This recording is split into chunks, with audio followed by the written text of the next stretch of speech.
Hello friends, good afternoon. Welcome back again to my YouTube channel the lost Pahadi YouTube channel पे आपका स्वागत है। My name is Amrik. तो friends, आप में से बहुत से कैंडिडेट काफ़ी टाइम से ये डिमांड कर रहे थे कि सर एक डेडिकेटेड वीडियो बनाइए रिगार्डिंग ज्वाइनिंग प्रोसेस।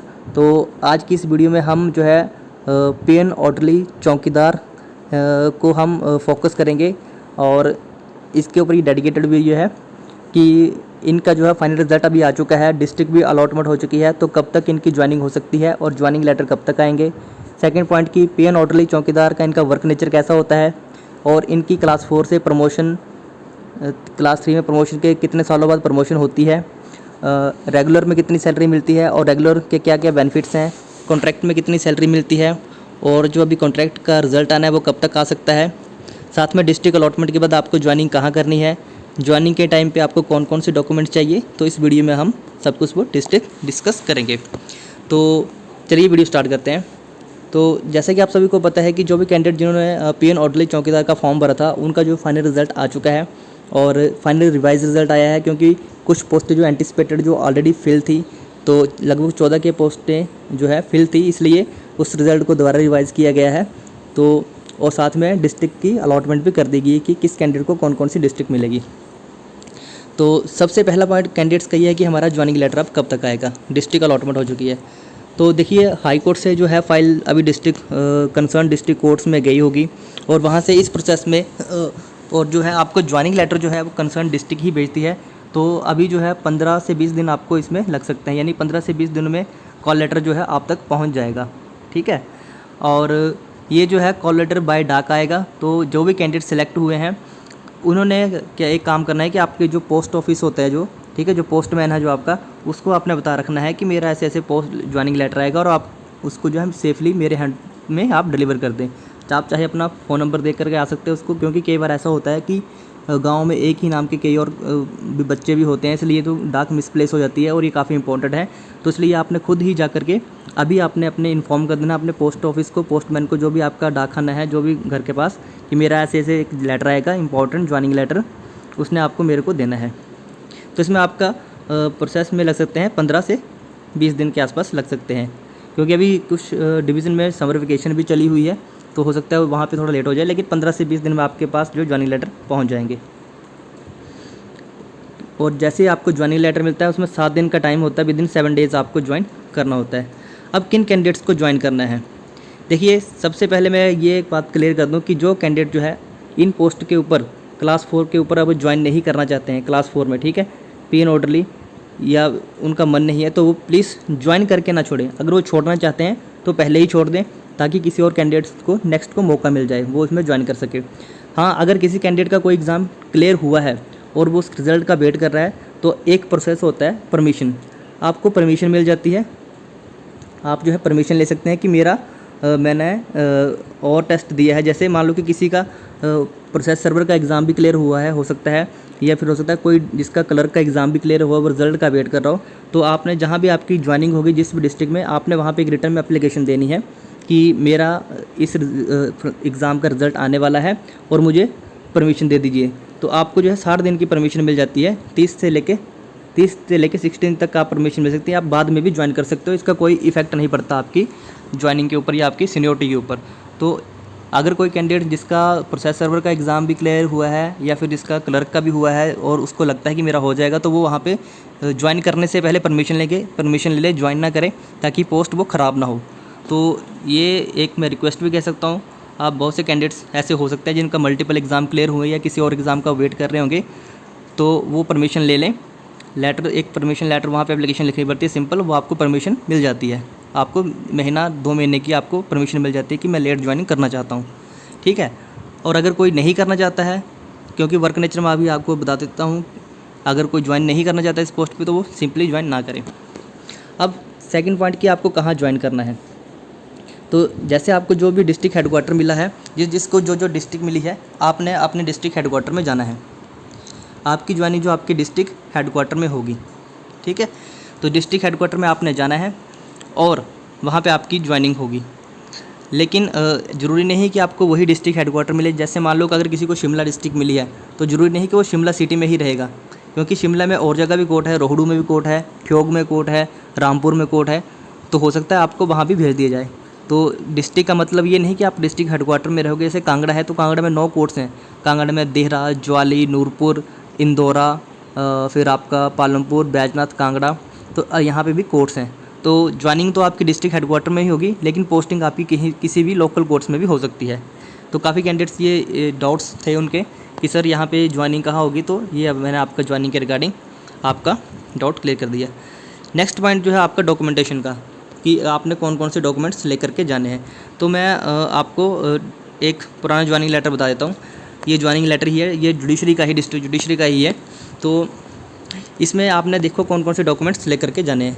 देखिए सबसे पहले आप पढ़ सकते हैं कि ये जो है यहाँ पे क्लियरली पॉइंट नंबर 1 पे लिखा है कि आपकी अपॉइंटमेंट जो है टेम्परेरी बेसिस है, मतलब रेगुलर ही होगी लेकिन टेम्परेरी होती है, आपको टर्मिनेट किया जा सकता है अगर आप कोई गलती करते हो, but likely to be continue and he has to serve in any court under XYZ civil and session division, यानी कि आपको किसी भी कोर्ट में उस डिस्ट्रिक्ट में कहीं भी लगाया जा सकता है। ठीक है, जैसे हमीरपुर में 3 कोर्ट हैं, हमीरपुर में नदौन है, भोरंज है, तो आपको तीनों में से कहीं पे भी, हमीरपुर, नदौन और बड़सर, तो कहीं पे भी आपको लगाया जा सकता है। आप सेकंड पॉइंट देखिए कि 2 साल का आपका प्रोबेशन पीरियड होगा। प्रोबेशन पीरियड रेगुलर में, ये इसको आप कॉन्ट्रैक्ट से कंपेयर मत करना, प्रोबेशन पीरियड एक अलग से होता है। तो 2 साल आपका प्रोबेशन पीरियड होगा, फुल सैलरी मिलेगी, इसमें कोई इशू नहीं है। थर्ड पॉइंट आपका डॉक्यूमेंट्स का, ये आप पढ़ सकते हैं कि he has to produce original certificate in proof of his education qualification, domicile certificate, married unmarried certificate, reservation if any claimed belong to including, और सबसे important belong to including oath of allegiance, declaration of movable and immovable property. तो मैं आपको clear कर दूँ कि ये क्या है। देखिए आपने क्या क्या लेकर के जाना है, आपने अपना बोनाफाइड लेकर के जाना है। ठीक है, आपने जो भी आपकी एजुकेशन है, आपका कैटेगरी सर्टिफिकेट है, अनमैरिड सर्टिफिकेट है, एक आपका इसमें आप करेक्टर सर्टिफिकेट भी होता है इसमें, वो भी आपने ले जाना है, वो अभी आपका तहसील से बनेगा करेक्टर सर्टिफिकेट। और साथ में एक आपका एफिडेविट लगता है, इसको बोलते हैं ऑथ ऑफ एलिगेंस। ये जो है ये एक आपका एफिडेविट होता है। ये जो एफिडेविट आपका तहसील में बनता है, नोटरी से अटेस्टेड होता है, उनको पता होता है, वो आपने सिर्फ उनको जा करके बोलना है कि मैंने ज्वाइनिंग करनी है रेगुलर पोस्ट के लिए, मैं ऐसे सेलेक्ट हूँ, वो आपका वो एफिडेविट बना करके दे देते हैं। इसको बोलते हैं ऑथ ऑफ एलिगेंस, जिसमें आपकी डिक्लेरेशन होती है कि मूवेबल और आपकी इमूवेबल प्रॉपर्टी का। नेक्स्ट है आपका जो है आपका मेडिकल सर्टिफिकेट होगा। ठीक है, लेकिन मेडिकल सर्टिफिकेट आपने पहले बना करके लेके के नहीं जाना है, बाकी डॉक्यूमेंट आपने ले जाने हैं, लेकिन जो आपका मेडिकल सर्टिफिकेट होगा ये आपका कंसर्न डिस्ट्रिक्ट से ही होगा। He has to produce medical fitness certificate. ठीक है, तो आपने जो मेडिकल फिटनेस सर्टिफिकेट करना है from the chief medical officer. ठीक है, जो भी आपका डिस्ट्रिक्ट होगी, जिस डिस्ट्रिक्ट में आपकी ज्वाइनिंग होगी, जैसे जिसकी शिमला हो रही है तो उसका CMO शिमला से इशू होना चाहिए, जिसका कांगड़ा में हो रहा है उसका CMO कांगड़ा से, जिसका हमीरपुर में है तो उसका हमीरपुर से, यानी कि जिस डिस्ट्रिक्ट में आपकी ज्वाइनिंग होगी आपका मेडिकल भी वहीं पे ही बनेगा, उसके वहीं CMO से ही बनेगा। बाकी 5th पॉइंट आप देख सकते हैं कि आपको कभी भी टर्मिनेट किया जा सकता है, लेकिन रेगुलर में आपको 1 मंथ का नोटिस दे करके आपको टर्मिनेट किया जा सकता है।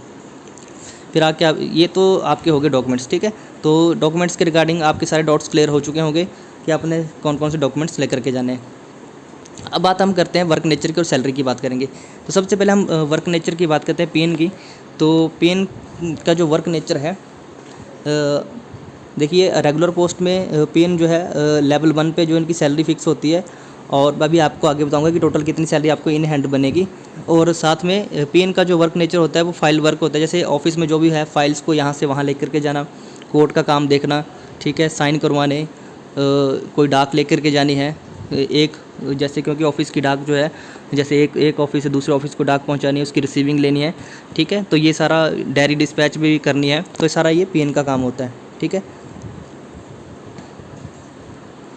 दूसरा इसमें पोस्ट है एक ऑर्डरली।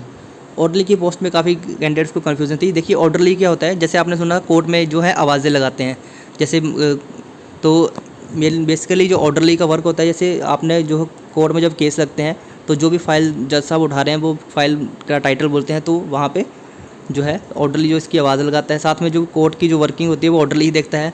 जज साहब के साथ जो चैम्बर में अटैच होता है वो ऑर्डरली ही होता है। ठीक है, तो कोर्ट के टाइम पे जब कोर्ट चल रहा है उस टाइम पे जो भी कोर्ट में वर्क होगा वो सारा ऑर्डरली देखेगा, आवाज़ें लगानी, ठीक है, और फाइल को यहाँ से वहाँ करना, तो ये सारा ऑर्डरली करेगा। तीसरा है चौकीदार। तो चौकीदार का वर्क है, जैसे आपको नाम से बताइए, चौकीदार का वर्क है कि सिक्योरिटी के पर्पज़ से। तो चौकीदार की जो ड्यूटी होती है वो नाइट ड्यूटी होती है, ठीक है। चौकीदार की ड्यूटी नाइट ड्यूटी होगी। नाइट ड्यूटी हमेशा इसकी नाइट ड्यूटी होती है चौकीदार की। आपने रात को आना है, रात को आपके चौकीदार का आपने वर्क करना है वहाँ पे एज ए सिक्योरिटी गार्ड की तरह ही होते हैं वहाँ पे। आपने कोर्ट में रहना होता है और कोई भी इंपॉर्टेंट कॉल या कोई भी डायरी या कोई भी उस टाइम पे जो भी आते हैं वो भी आपने मैसेज कन्वे करना होता है। साथ में छुट्टी वाले दिन भी इनकी ड्यूटी होती है। जिस दिन हॉलीडे होगा उस दिन भी जो है चौकीदार की ड्यूटी होगी, इसमें देनी होती है।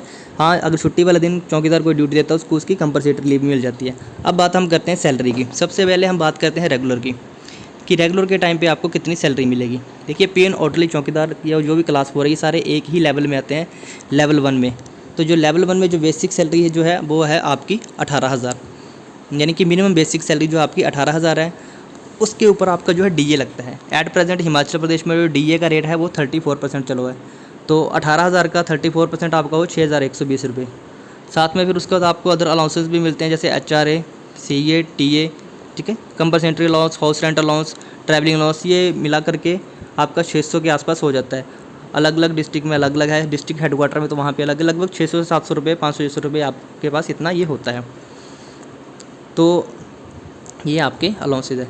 तो आपकी जो नेट सैलरी जो बनेगी ज्वाइनिंग के टाइम वो बनेगी आपकी 24,000 लगभग 720 रुपये के आसपास। ये आपकी ज्वाइनिंग के टाइम पे सैलरी बनेगी आपकी रेगुलर, अगर आप रेगुलर सीट में ज्वाइन कर रहे हो। कॉन्ट्रैक्ट में नहीं, ये रेगुलर में है। कॉन्ट्रैक्ट की भी आगे मैं आपको बताऊंगा। तो आपकी लगभग 24,700 के आसपास 720 आपकी सैलरी बनेगी। फिर आपकी बात करते हैं डिडक्शन की। तो इसमें आपके इंश्योरेंस फंड और मेडिकल का भी करते हैं, 20-30 रुपये आपके ये करते हैं। और साथ में अब NPS तो है नहीं, पहले NPS का 10% करता था, आपकी सैलरी में 10% कट जाता था। लेकिन अब NPS नहीं है, तो आपका जो है आपको GPF मिलेगा। तो आपको GPF खाता मिलेगा। उसमें आपकी अपनी चॉइस होती है, आप जितना मर्जी कटवा सकते हो। आप चाहे तो 2,000, 3,000, 4,000, 5,000, 10,000 तक कटवा सकते हैं, ठीक है। तो ये आपकी अपनी चॉइस है कि आप अपनी सैलरी में से कितना कटवाना चाहते हो। तो ये आपकी प्योरली आपकी चॉइस के ऊपर है, आप कितना कटवाना चाहते हो। तो मैंने आपको अब बता दिया कि आपकी ये सैलरी है 24,720 के आसपास बनेगी। उसके ऊपर आप जो GPF खाते में जो भी आप कटवाना चाहते हो अपनी सेविंग्स में, आप इसमें कटवा सकते हो। बेसिकली नॉर्मली 3-4 हज़ार रुपये से स्टार्टिंग कर सकते हैं, 4-5 हज़ार रुपये भी कर सकते हैं। अब बात करते हैं कॉन्ट्रैक्ट की सीट में।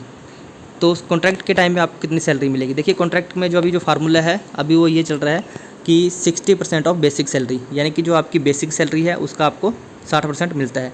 तो जो भी पेन ऑर्डरली चौकीदार और क्लास 4 में है उनकी जो भी बेसिक सैलरी वो लेवल 1 पे फिक्स की है। लेवल 1 में सैलरी होती है 18,000।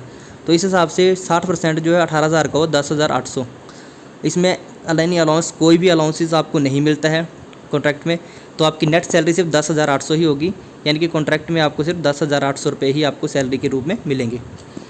तो ये आपका सैलरी में हो गया। देख सकते हैं आप सैलरी में कितना डिफरेंस है। रेगुलर में आपको लगभग 24,720 रुपये के आसपास सैलरी मिली है, लगभग 24,000 के आसपास सैलरी मिली है। और कॉन्ट्रैक्ट में आपको यही 10,800 के आसपास मिल रही है। अब हम बात करते हैं कि बेनिफिट्स। रेगुलर वर्सी आपके कॉन्ट्रैक्ट में सर्विस के क्या क्या बेनिफिट्स हैं, लीव्स के क्या बेनिफिट्स हैं और प्रमोशन के क्या क्या रूल्स हैं। तो सबसे पहले हम बात करते हैं कि रेगुलर की बात करते हैं। तो रेगुलर में आपको जो हॉलीडेज़ होती हैं 12 कैजुअल लीव्स होती हैं, ठीक है। ये आपको कॉन्ट्रैक्ट में भी 12 मिलती हैं, ठीक है। साथ में रेगुलर में आपको जो है 30 आपको जो है अर्न लीव मिलती हैं, ठीक है। 30 आपकी अर्न लीव होती है, कॉन्ट्रैक्ट में आपको ये नहीं मिलती हैं। साथ में आपको 30 और आपकी जो है 30 ही आपकी जो है मेडिकल लीव्स होती हैं, ठीक है, जो कि आपको कॉन्ट्रैक्ट में नहीं मिलती हैं। ये आप देख सकते हैं कि सबसे बड़ा जो बेनिफिट है जो है लीव्स का है। उसके बाद और भी बेनिफिट्स हैं, मैं आपको आगे वो भी बताता हूँ। कॉन्ट्रैक्ट में आपको 12 जो है आपको कैजुअल लीव्स और 10 आपको स्पेशल लीव्स मिलती हैं, चाहे जब आप मतलब आप कोई बीमार वगैरह कैंडिडेट हो जाता है उस केस में भी मिलती हैं। तो बाकी अगर बेनिफिट्स की बात करें तो रेगुलर में और क्या बेनिफिट्स होते हैं, जैसे फॉर एग्जांपल जैसे आपको लीव का तो हो गया। सेकंड आपका जैसे मेडिकल बिल्स, जैसे आपको मान लो कि कल को आपका कोई भी मेडिकल का खर्चा तो उसकी आपको जो है रिवर्समेंट हो जाती है, मेडिकल रिवर्समेंट हो जाती है। साथ में आपने अगर कोई परमिशन लेना चाहते हो किसी भी रिगार्डिंग वो भी आपको मिल जाती है। साथ में रेगुलर में ईज़िली आपको जॉब पे ख़तरा नहीं होता। आपको कभी जॉब से अगर निकालना हो तो आपको 1 महीने का नोटिस पहले देना पड़ता है। तो रेगुलर में एक टाइप की आपकी सेफ जॉब होती है और उसमें आपको सारे बेनिफिट मिलते हैं जॉब्स के। जिस दिन आपने ज्वाइन कर लिया उस दिन से आप सरकारी कर्मचारी हो जाते हैं। आपको इंश्योरेंस फंड वगैरह सब कुछ मिलता है। कल को मिस हैपनिंग हो जाए तो आपको वो सारे बेनिफिट्स मिलते हैं। तो ये रेगुलर और कॉन्ट्रैक्ट के बेनिफिट्स हैं। तो आई होप साथ में अभी प्रमोशन का भी बताता हूँ कि प्रमोशन का क्या सीन है। देखिए, क्लास 4 से अगर आपने प्रमोशन करनी है तो मिनिमम सर्विस जो आपकी 5 ईयर तो आपकी मिनिमम सर्विस होनी चाहिए। तो पहला रूल तो ये है कि आपका 5 ईयर का सर्विस होनी चाहिए, 5 साल आपकी मिनिमम सर्विस होनी चाहिए। और इसके साथ जो है आपका जो है 5 साल की सर्विस, लेकिन ज़रूरी नहीं है कि 5 साल के बाद भी आपकी प्रमोशन हो ही जाए। उसके बाद भी आपका जो है टेस्ट होगा, एक रिटन टेस्ट होता है, उसके बाद एक टाइपिंग टेस्ट होता है। टाइपिंग टेस्ट होता है वो आपको क्लियर करना पड़ता है। फिर उसका सीनियरिटी देखी जाती है कि कौन सीनियर है, तो उस बेस के ऊपर आपकी जो प्रमोशन होती है और कितनी पोस्टें वैकेंट हैं। तो ये बेस मिनिमम तो 5 साल होता है, लेकिन मैक्सिमम 10 से 12 साल लग जाते हैं, 8-9 साल, 10 साल। किसी अलग अलग डिवीज़न में ये अलग अलग है। किसी डिवीज़न में जो है प्रमोशन फास्ट है, कहीं पे स्लो है। तो कई बार जल्दी हो जाती है, कई बार कोई प्रमोशन नहीं लेता जो आपके सीनियर हैं। तो प्रमोशन मतलब मिनिमम आप मान लो कि 8 से 10 साल आपको लग ही जाएंगे आपको प्रमोशन के लिए, आपको क्लास 4 से क्लर्क तक बनने के लिए। तो आई होप आपके सारे डाउट्स क्लियर हो चुके होंगे। जो भी कैंडिडेट अभी पीएन ऑर्डरली चौकीदार में ज्वाइन करने जा रहे हैं, जाने से पहले ये वीडियो अच्छे से पूरी से देख के जाएँ। वीडियो आपको अच्छी लगी होगी तो वीडियो प्लीज़ लाइक करना। सेम ऐसी वीडियो मैं आपके प्रोसेस सर्वर के लिए भी लेके आऊँगा, और सेम ऐसी वीडियो मैं क्लर्क के जो है रिगार्डिंग भी लेकर के आऊँगा। उसमें भी आपको सारे बेनिफिट्स और आपकी सैलरी कितनी है, क्या उनका वर्क नेचर होता है, उसके रिगार्डिंग भी बनाऊँगा। तो ये आज की डेडिकेटेड वीडियो थी पीएन ऑर्डरली चौकीदार के लिए। वीडियो अच्छी लगी हो तो प्लीज़ लाइक करना, चैनल को सब्सक्राइब करना। Thanks for watching. जय हिंद, जय हिमाचल।